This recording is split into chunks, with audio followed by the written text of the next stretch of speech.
You've been grinding so hard that your brain forgot what's possible. Every morning looks the same. The alarm, the list, the push through resistance. Your discipline is real, but somewhere along the way, it became a tunnel. By the end of this, you'll understand why the most productive thing you can do this week has nothing to do with your to-do list. Think about the last time something stopped you mid-step. A sky that made you forget your phone was in your hand. A piece of music that dissolved the boundary between you and the room. A moment where the sheer scale of something made your own problems feel like dust on a windowsill. That feeling has a name. Researchers call it awe. And it does something to your brain that no productivity hack can touch. When you experience genuine awe, your sense of self shrinks. The mental narrator that spends all day calculating, comparing, and protecting your position goes quiet. Dacher Keltner's research at UC Berkeley tracked what happens in those moments, and the findings reshape how we think about ambition itself. Subjects who experienced awe reported feeling smaller and simultaneously more connected to something vast. Their perception of time expanded. They felt like they had more of it. The minutes stretched, the rush dissolved. Now hold that against your average workday. You're operating inside a mental model where time is scarce, energy is finite, and every hour must be optimized. That model produces results. It also produces a specific kind of blindness. When your brain is locked in task mode, executing, checking off, pushing through, it narrows your field of perception to what's immediately useful. Useful for the current goal. The current quarter, the current version of who you think you are. Awe blows the walls off that room. Researchers at Stanford found that awe experiences measurably increase what psychologists call accommodation, the willingness to update your mental frameworks when they encounter something that doesn't fit. Your brain, in a state of awe, becomes temporarily plastic in a way that hours of brainstorming can't replicate. You stop recycling the same 3 strategies. You stop seeing your situation through the same cramped lens. The filter loosens, and ideas that your task mode brain would have dismissed as irrelevant suddenly register as viable. This is where it connects to your work ethic in a way most people never consider. You've been taught that harder effort produces bigger results, and for a long time that equation held. But you've probably noticed something. There's a ceiling. You hit a point where more hours, more focus, more discipline stops producing proportional returns. You're running the same operating system faster and faster, wondering why the output plateaued. The bottleneck was never your effort, it was the size of the container your effort was operating inside. R resizes the container.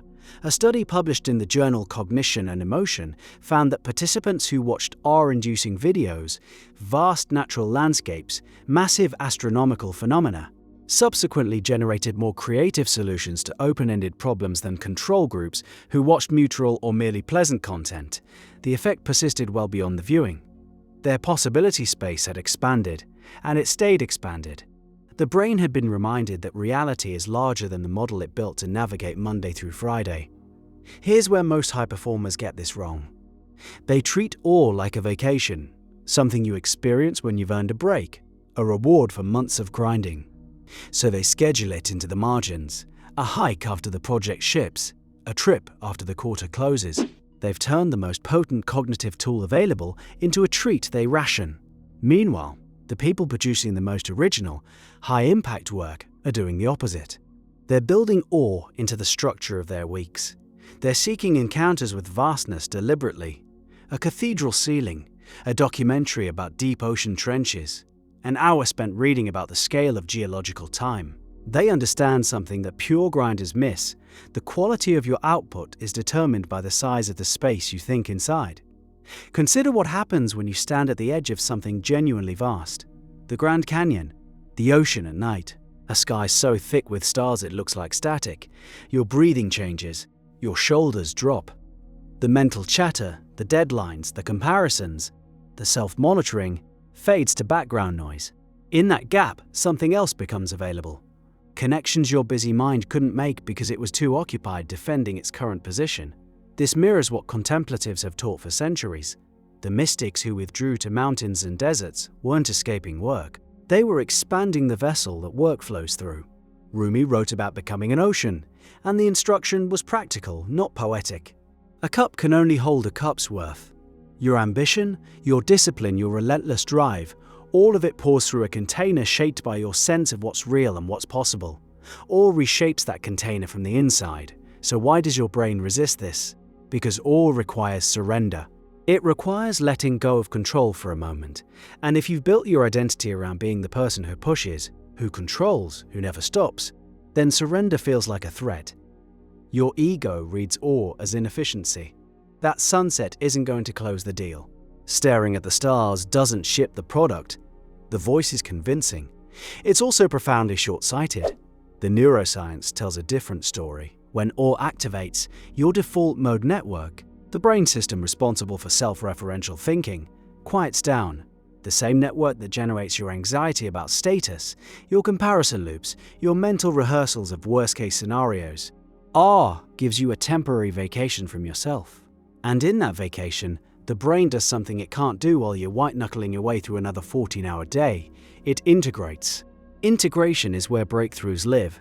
It's the process by which disconnected pieces of knowledge, experience, and intuition suddenly click into a pattern you couldn't see while you were staring directly at it. Every inventor, artist, and founder who's described a moment of sudden clarity in the shower, on a walk, watching a sunset, was describing the aftermath of cognitive integration. The insight didn't come from nowhere. It came from a brain that was finally given enough space to assemble what it already knew. Your work ethic is an asset, a genuine one. The discipline you've built, the tolerance for discomfort, the ability to show up when motivation disappears, those are rare capacities that most people never develop. The question is whether you're wielding that ethic inside a container that matches what you're actually capable of. Because right now, you might be applying world-class effort to a vision that's been shrunk by years of tunnel focus. The fix is almost embarrassingly simple. Once a week, at minimum, seek an encounter with something that makes you feel small, something that reminds your brain that the map it's been navigating by covers about 1% of the actual territory. It could be nature. It could be music that moves through you like weather.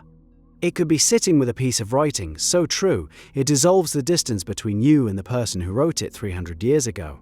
The format matters less than the response. You're looking for the moment when your chest opens, your jaw softens, and the urgent story you've been telling yourself about what you need to do next just stops. That pause is where your next level lives. Every great leap in your career, your creative output, your capacity to lead, each one was preceded by a moment where your old framework cracked open and something larger rushed in. You didn't plan those moments, but you can court them. You can build a life that encounters vastness regularly enough that your sense of the possible stays current with who you're actually becoming. The grind will always be there. The early mornings, the difficult conversations, the unglamorous repetitions that separate professionals from amateurs. None of that goes away.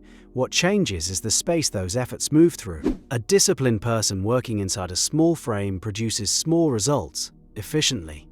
The same person, operating inside a frame that's been blown open by regular contact with awe, produces work that surprises even them. You've been the cup long enough. This week, go find your ocean,